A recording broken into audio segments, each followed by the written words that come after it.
Most people will never be rich, not because they lack the potential, but because they never fundamentally change the way they think about and interact with money. This isn't a motivational speech. This is a reality check. Many people stay in the same financial situation for years, even decades. Why? It often comes down to a few hard truths. First, a lack of valuable skills. In a competitive world, you are paid for the value you bring, and value is built on skills that are in demand. Second, a dependency on motivation. Motivation is a feeling, it comes and goes. Relying on it is like trying to build a house on sand. Third, consuming more than creating. Scrolling through social media, binge-watching shows, consuming endless content. These are habits of consumption, not creation. And finally, wasting time. Time is the only asset everyone has in equal measure, yet it's the one most people waste without a second thought. This brings us to the core misunderstanding. The difference between motivation and skills. Motivation feels good. It's a rush of energy that makes you feel like you can do anything, but it's fleeting. Skills, on the other hand, are built through discipline and consistent effort, especially when you don't feel motivated. A motivated person might buy a gym membership on January 1st. A disciplined person is still going to the gym in March, long after the motivation has faded. Skills pay the bills, not feelings. So what is the practical solution? It's not glamorous, and it's not fast. First, commit to learning one valuable skill. It could be coding, copywriting, graphic design, sales, or a skilled trade.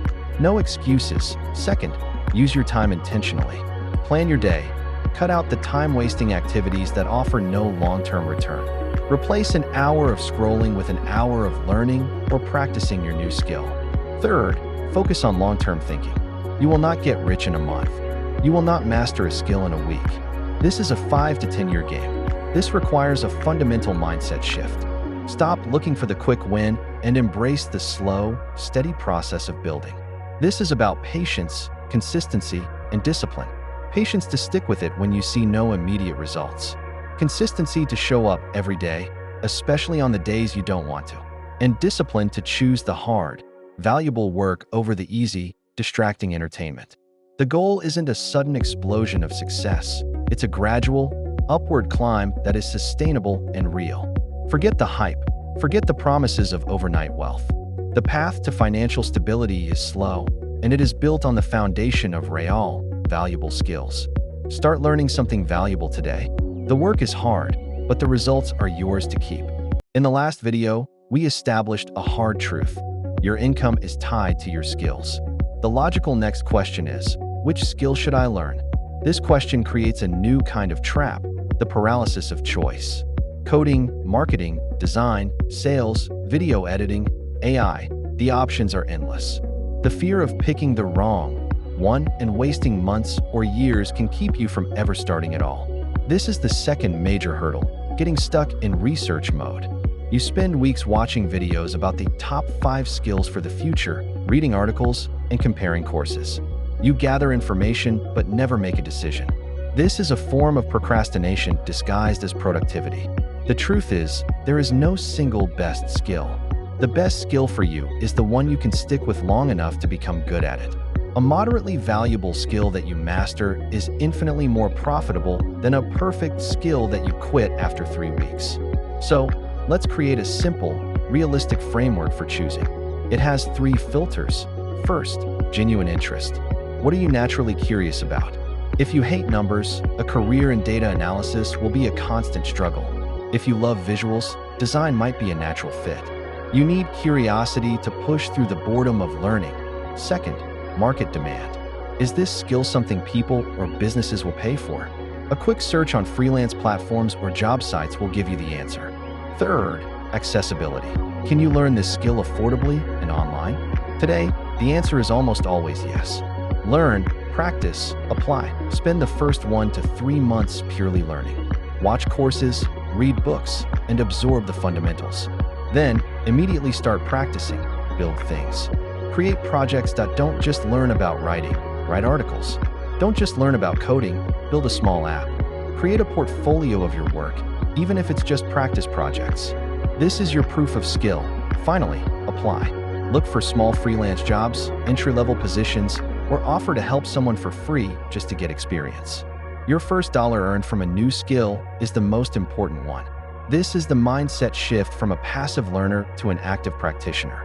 Stop thinking like a student who just needs to pass a test. Start thinking like a problem solver who is building a set of tools. Your goal is not to collect certificates. It is to acquire a capability that solves a real-world problem. Every skill you build becomes a tool in your toolbox. Over time, you can stack these skills to become uniquely valuable. Stop the endless research. Pick a skill this week using the interest, demand, and accessibility filters.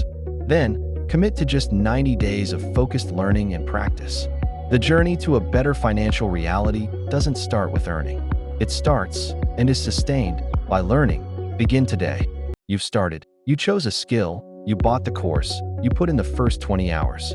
The initial excitement of learning something new carried you forward. And now, it's gone.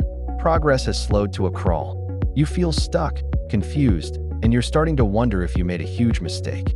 This is the most important phase of your journey. Welcome to the plateau. It's the point where the easy wins are over, and the real work begins.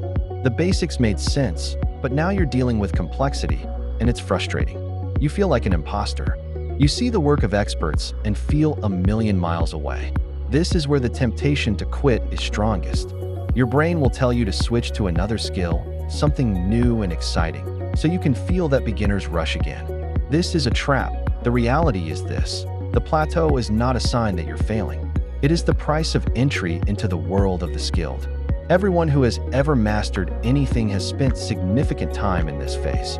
This is the filter that separates the dabblers from the dedicated. Motivation is gone. It will not save you here. This territory belongs entirely to discipline. This is the real work. So how do you push through? You stop focusing on the goal and you fall in love with the system. First, make your daily action the victory. Your goal isn't to become a graphic designer.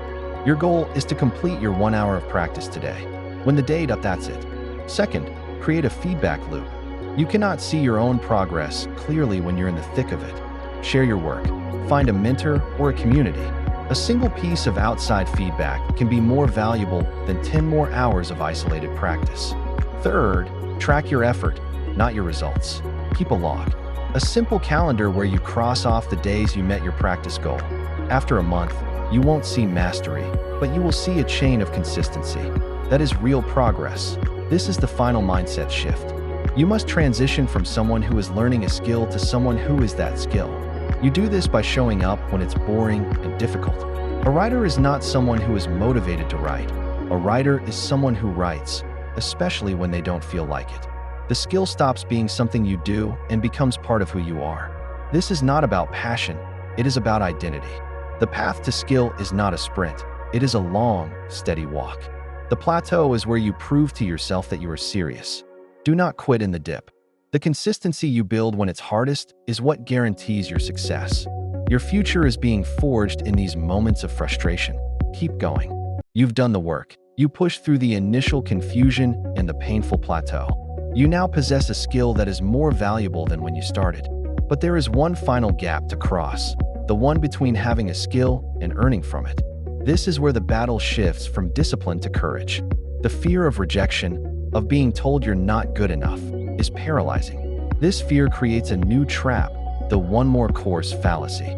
You feel like you just need to learn a little bit more, complete one more tutorial, or build one more practice project before you're ready. But readiness is a myth. You will never feel 100% ready. This is imposter syndrome, and the only way to beat it is to act in spite of it. The reality is that your first attempt to get paid will probably be clumsy. You might get rejected. You might even fail. This is not a reflection of your worth, it is market feedback. The goal is to be a practitioner. A practitioner takes what they know and uses it to solve a problem, however small. So how do you bridge the gap? You start smaller than you think. First, find a low-stakes opportunity. Offer to help a friend, a family member, or a local business for free or for a very low rate. Your goal here isn't profit, it's proof. Proof that you can deliver. Second, document that project. Create a simple portfolio entry. What was the problem? What was your solution? Show the result. This is now your resume. Get one small, paid project. The confidence you will gain from earning your first $50 with a new skill is worth more than 10 online courses. This requires the final, most crucial mindset shift. You must stop thinking about what you need and start thinking about what you can provide. Your skill is a tool to create value for others. When you send that proposal or make that offer, you are not asking for a handout. You are offering a solution. Reframe rejection not as "they don't want me," but as "this is not the right fit right now." We started this journey by acknowledging that most people never change their financial reality. They're waiting for motivation or a secret. The path has always been the same. Build a valuable skill. Push through the struggle with discipline. Have the courage to provide value to others. This is the work. It is slow, it is unglamorous, and it is the most reliable path there is. You've come this far. Now go apply it.